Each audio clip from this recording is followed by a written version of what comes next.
Hi everyone. ಇವತ್ತು ನಾನು ಒಂದು ಒಳ್ಳೆ ಸ್ಟೂಡೆಂಟ್ನ ನಿಮಗೆ ಪರಿಚಯ ಮಾಡಿಸ್ತಾ ಇರೋದು. ಮೇನ್ ಆಗಿ ಇವ್ರು ಬಂದಿದ್ದು ವೇಟ್ ಲಾಸ್ಗೋಸ್ಕರ. ಅವ್ರಿಗೆ ಮುಂಚೆ ಯಾವ ಥರ ಇತ್ತು, ಇವಾಗ ಯಾವ ಥರ ಇದೆ ಅಂತ ಅವರೇ ಹೇಳ್ತಾರೆ. ಇವ್ರ ಹೆಸರು ಭಾಗ್ಯ ಅಂತ. ಭಾಗ್ಯ ಮೇಡಮ್, ನಮಸ್ತೆ. ನಮಸ್ತೆ. ನೀವು ನಮ್ಮ ನ್ಯೂಟ್ರಿಷನ್ ಸೆಂಟರ್ಗೆ ಬಂದು ಎಷ್ಟು ದಿನ ಆಯಿತು? ಸೊ ಇಲ್ಲಿ ಬರೋಕ್ಕಿಂತ ಮುಂಚೆ ನಿಮಗೆ ಏನೇನು ಹೆಲ್ತ್ ಇಶ್ಯೂಸ್ ಇತ್ತು, ಈಗ ನಿಮಗೆ ಹೇಗಾಗಿದೆ? ಓಕೆ, ನಾನು ಈ ಕಮ್ಯುನಿಟಿಗೆ ಜಾಯಿನ್ ಆಗಿ 2021 ಜಾಯಿನ್ ಆಗಿದ್ದು ಆನ್ಲೈನ್ ಸಿಸ್ಟಮಲ್ಲಿ. ಇಲ್ಲಿ ಜಾಯಿನ್ ಆಗೋಕ್ಕೆ ಮುಂಚೆ ನನಗೆ ತುಂಬ ಹೆಲ್ತ್ ಇಶ್ಯೂಸ್ ಇತ್ತು. ಸಣ್ಣ ವಯಸ್ಸಿಂದನೂ ಓವರ್ ವೇಟ್ ಇದ್ದೆ. ಪ್ರೀ ಯೂನಿವರ್ಸಿಟಿ ಲೆವೆಲಲ್ಲಿ ತುಂಬ ಕಾನ್ಷಿಯಸ್ ಆದೆ. ವೆಯ್ಟ್ ಲಾಸ್ ಮಾಡಬೇಕು ಅಂತ ಭಾಳಷ್ಟೆಲ್ಲ ಟ್ರೈ ಮಾಡಿದ್ದೆ. ಕ್ರ್ಯಾಶ್ ಡಯಟ್, ಎಕ್ಸಸೈಸ್ ಎಲ್ಲ ಮಾಡಿ. ಅದರಿಂದಾಗಿ ಬೇರೆ ಹೆಲ್ತ್ ಇಶ್ಯೂಸ್ ಸ್ಟಾರ್ಟ್ ಆಗಿತ್ತು. Severe migraine, vitamin B12 deficiency, low BP ಇದೆಲ್ಲ ಆಗಿತ್ತು. ಬಟ್ ನನಗೆ ಇದ್ರ ಬಗ್ಗೆ ಗೊತ್ತಿರಲಿಲ್ಲ. ಸೊ ಅದೇ same unhealthy eating pattern follow ಮಾಡ್ತಾ ಇದ್ದೆ. ಅದರಿಂದಾಗಿ ಇನ್ನೂ ಪ್ರಾಬ್ಲಮ್ಸ್ ಜಾಸ್ತಿ ಆಗ್ತಾಯಿತ್ತು.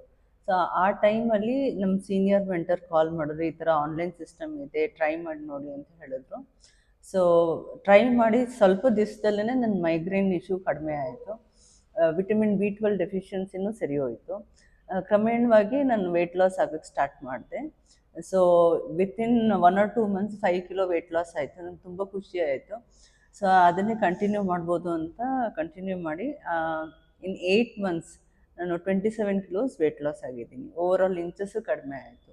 ಓಕೆ, ಆ್ಯಕ್ಚುಲಿ ನೀವು ಈ ವೆಯ್ಟ್ ಲಾಸ್ ಮಾಡಬೇಕು ಅಂತ ಏನಕ್ಕೆ ಆನ್ಲೈನ್ ಕಮ್ಯುನಿಟಿಗೆ ಸೇರಿದ ಮೇಲೆ ನಿಮಗೆ ಅನ್ನಿಸ್ತು? ನೀವು ಮನೆಯಲ್ಲೂ ತುಂಬ ಟ್ರೈ ಮಾಡ್ತಾ ಇದ್ರಿ, ಅವಾಗ ಯಾಕೆ ಆಗಿಲ್ಲ? ಇಲ್ಲಿ ಬಂದ ಮೇಲೆ ನಮ್ಮ ಕಮ್ಯುನಿಟಿಲಿ ಏನಕ್ಕೋಸ್ಕರ ಆ್ಯಕ್ಚುಲಿ ಆಯಿತು? ಮುಂಚೆ ಟ್ರೈ ಮಾಡ್ತಾ ಇದ್ದಾಗ ಒಂದು ದಿವಸ ಮಾಡೋದು, ಮತ್ತು ನೆಕ್ಸ್ಟ್ ದಿನ ಫಾಲೋ ಮಾಡೋಕ್ಕಾಗ್ದಿರ ಹೋಗೋದು, ಈ ಥರ ಆಗ್ತಾಯಿತ್ತು. ಒಂದು ಕಂಟಿನ್ಯೂಸ್ ಕನ್ಸಿಸ್ಟೆಂಟಾಗಿ ಮಾಡೋದು ತುಂಬ ಕಷ್ಟ ಆಗ್ತಾಯಿತ್ತು. ಅದಲ್ದಿರ ನಿಮಗೆ ಸಪೋರ್ಟ್ ಇರೋಲ್ಲ, ಎನ್ಕರೇಜ್ಮೆಂಟ್ ಇರೋದಿಲ್ಲ. ಯಾವಾಗಲೂ ಕೆಳಗೆ ಎಳೆಯೋದು ಜಾಸ್ತಿ ಇರ್ತಾರೆ ಜನ. ಸೊ ಈ ಕಮ್ಯುನಿಟಿಯಲ್ಲಿ ಎನ್ಕರೇಜ್ಮೆಂಟ್ ಚೆನ್ನಾಗಿ ಸಿಗುತ್ತೆ, ನಿಮಗೆ ಸಪೋರ್ಟ್ ಇರುತ್ತೆ, ಪ್ರಾಪರ್ ಗೈಡೆನ್ಸ್ ಇರುತ್ತೆ. ಸೊ ನಮ್ಗೆ ಏನೇ ಗೋಲ್ ಇದ್ರೂ ಅಚೀವ್ ಮಾಡೋಕ್ಕೆ ಈಸಿ ಆಗುತ್ತೆ. ಓಕೆ, ಭಾಗ್ಯ ಮೇಡಮ್, ಆ್ಯಕ್ಚುಲಿ ಇಲ್ಲಿ ಬರೋಕ್ಕಿಂತ ಮುಂಚೆ ವೆಯ್ಟ್ ಲಾಸ್ಗೋಸ್ಕರ ಏನೇನು ಟ್ರೈ ಮಾಡಿದ್ರಿ? ಮತ್ತೆ ನಿಮಗೆ ಯಾವಾಗ ನಿಮಗೆ ತುಂಬ ಒಬೈಸ್ ಅಂತ ಫೀಲ್ ಆಗಿದ್ದು? ಅಂದರೆ ಸಾಮಾನ್ಯವಾಗಿ ಎಲ್ಲ ಹೆಣ್ಮಕ್ಳು ಮಗು ಆದಮೇಲೆ ಇನ್ನೂ ಜಾಸ್ತಿ ಓವರ್ ವೆಯ್ಟ್ ಆಗ್ತಾರೆ.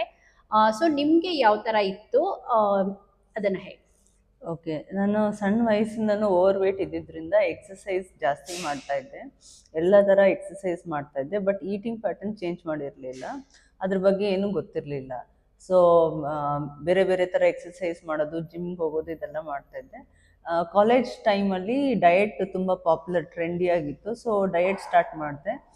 ಕ್ರ್ಯಾಶ್ ಡಯಟು, ಬರೀ ಫ್ರೂಟ್ಸ್ ವೆಜಿಟೇಬಲ್ಸ್ ತಿನ್ನೋದು, ಶುಗರು ಮತ್ತು ಕಾರ್ಬೋಹೈಡ್ರೇಟ್ಸ್ ಕಂಪ್ಲೀಟ್ಲಿ ಬಿಟ್ಬಿಡೋದು, ಅನ್ಟೈಮ್ಲಿ ಫುಡ್ಡು, ಬ್ರೇಕ್ಫಾಸ್ಟ್ ಸ್ಕಿಪ್ ಮಾಡೋದು, ಅದ್ರ ಜೊತೆಗೆ ಎಕ್ಸಸೈಸು ಮಾಡ್ತಾಯಿದ್ದೆ. ಈ ಥರ ಕ್ರ್ಯಾಶ್ ಡಯಟು ಎಕ್ಸಸೈಸ್ ಮಾಡಿ ನಂಗೆ ಲೋ BP ಆಗಿತ್ತು.